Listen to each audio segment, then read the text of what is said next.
বন্দে পুরুষোত্তমম। সকলকে আমার আনন্দিত জয়গুরু পরম পূজ্যপাদ শ্রী শ্রী আচার্যদেব ইষ্টবৃত্তি নিয়ে, ইষ্টবৃত্তি ব্যবসা নিয়ে কি বললেন।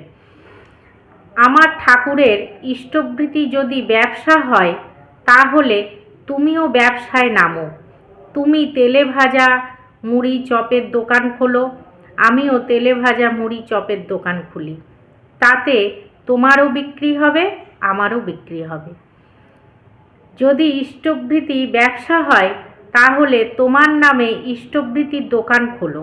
দেখি তোমার বউ, তোমার শ্বশুর, তোমার শাশুড়ি, শালা শালি তোমার নামে ইষ্টবৃত্তি করে কিনা।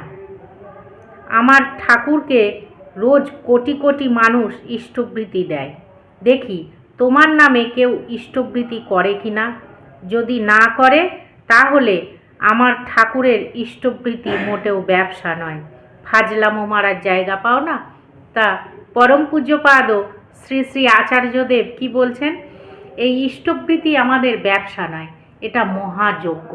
তা এই মহা নিকুম্ভিলার যজ্ঞের সঙ্গে এটা তুলনা করা হয়েছে, তাই এটা ব্যবসা নয় গো। আপনারা সবাই ভালো থাকবেন, সুস্থ থাকবেন, পরম দয়ালকে নিয়ে আনন্দে থাকবেন। জয় গুরু, বন্দে পুরুষোত্তম।